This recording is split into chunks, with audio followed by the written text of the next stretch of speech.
Assalamualaikum warahmatullahi wabarakatuh. Halo semuanya, kenalin aku Davina Zahra dengan tiga NIM akhir 394. Oke, jadi di sini aku perwakilan dari kelompok 7 kelas AIP MPAA akan mempresentasikan atau akan membawakan materi mengenai efisiensi pasar yang ada di bab 8.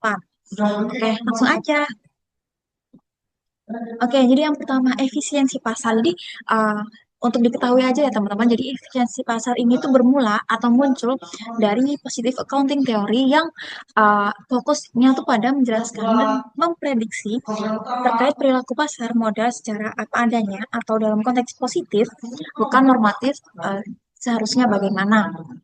Nah, jadi secara simpelnya ini tuh efisiensi pasar ini tuh pengertiannya suatu kondisi di mana harga-harga saham di harga-harga di pasar modal atau seperti harga saham itu mencerminkan semua informasi yang tersedia secara tepat dan cepat. Nah, jadi pada intinya itu nggak ada investor yang bisa secara keseluruhan tuh konsisten memperoleh keuntungan di atas rata-rata pasar hanya dengan menggunakan informasi yang tersedia karena informasi itu tuh lebih sudah diolah oleh pasar. Oke, selanjutnya. Nah, jadi efisiensi pasar. Nah, bisa dikatakan efisiensi ini ada karena beberapa. Yang pertama itu ada dua. Maaf, saya ada dua. Yang pertama itu karena efisiensi informasi. Jadi, efisiensi informasi ini terjadi ketika harga pasar mencerminkan seluruh informasi yang tersedia dengan cepat, akurat, dan lengkap. Nah, tapi di sini tuh belum adanya ini tuh belum pasti efisien secara keputusan. Nah, yang kedua ini efisien secara keputusan. Jadi di mana efisiensi keputusan ini terjadi ketika investor dapat membuat keputusan yang tepat dan rasional berdasarkan informasi yang tersedia. Nah, ini tuh pasti di efisiensi secara keputusan ini tuh pasti sudah efisiensi secara informasi. Jadi kalau efisiensi informasi ini tuh belum pasti efisiensi secara keputusan, sedangkan efisiensi secara keputusan itu pasti sudah efisiensi secara informasi. Semoga teman-teman bisa memahami kalimat saya ya. Nah, jadi di samping itu juga bisa dikatakan tidak normal atau abnormal return itu disebabkan oleh insider trading. Jadi kita diasumsikan pasar tersebut tuh tidak efisien. Oke, selanjutnya efisiensi informasi itu atau price. Jadi dikategorikan jadi cepat dan tepat. Nah, di cepat sendiri dia tuh ada yang pertama ada strong from efficiency atau efisiensi kuat. Jadi di sini tuh untuk reaksi pasarnya sendiri jadi sangat cepat. Jadi bisa dihitung dalam kurun waktu beberapa jam. Jadi ataupun kurang dalam 1 hari selama-lamanya. Jadi di sini di strong from efisiensi ini tuh harga mencerminkan semua informasi termasuk informasi internal ataupun rahasia atau insider informasi. Selanjutnya ada tidak di sini tuh tidak ada satupun investor yang bisa mendapatkan keunggulan bahkan dalam sekalipun gitu. Selanjutnya ada semi strong from efisiensi atau efisiensi setengah kuat.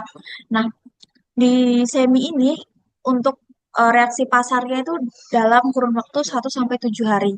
Ini cukup masih termasuk cepat dan efisien ya. Nah, untuk harganya sendiri itu mencerminkan seluruh informasi publik seperti laporan keuangan, terus berita juga, dan lain-lain sebagainya. Selanjutnya, di semi strong itu analisis fundamentalnya tidak akan memberikan abnormal return. Selanjutnya, yang terakhir ini dicepat from efisiensi atau efisiensi lemah ya. Nah, untuk reaksi pasarnya itu lama ya teman-teman. Jadi butuh waktu kurang lebih sekitar 30 hari untuk terhadap reaksi informasi baru. Nah, untuk harga saham sendiri itu mencerminkan seluruh informasi historis seperti harga saham masa lalu. Nah, artinya tuh jadi secara analisis teknikal atau chart atau tren masa lalu, ini tuh nggak bisa memberikan keuntungan lebih. Oke, selanjutnya ini ada tepat ya. Jadi di tepat ini ada naive investor sama sophisticated investor. Nah, jadi di sini tuh di naive ini tuh jadi dia investor sendiri ini tuh biasanya tidak terlalu paham terkait uh, efisiensi pasar. Jadi mudah salah mengambil keputusan. Selanjutnya sophisticated investor ini tuh jadi investor ini tuh cerdas, udah tahu nih dan berpengetahuan tinggi. Jadi dia bisa mengambil keputusan lebih tepat dan cepat. Nah, jadi kesimpulannya, semakin efisien suatu pasar, maka semakin kecil kemungkinan seseorang bisa mengalahkan pasar. Nah, hanya dengan menggunakan informasi yang sudah tersedia. Oleh karena itu, efisiensi pasar ini sangat penting dalam menentukan strategi informasi investasi dan memahami pergerakan harga. Oke, jadi teman-teman, itu saja yang dapat bisa saya sampaikan atau saya jelaskan kepada teman-teman. Semoga teman-teman bisa memahami kalimat saya ataupun informasi yang saya berikan. Terima kasih sebelumnya. Wassalamualaikum warahmatullahi wabarakatuh.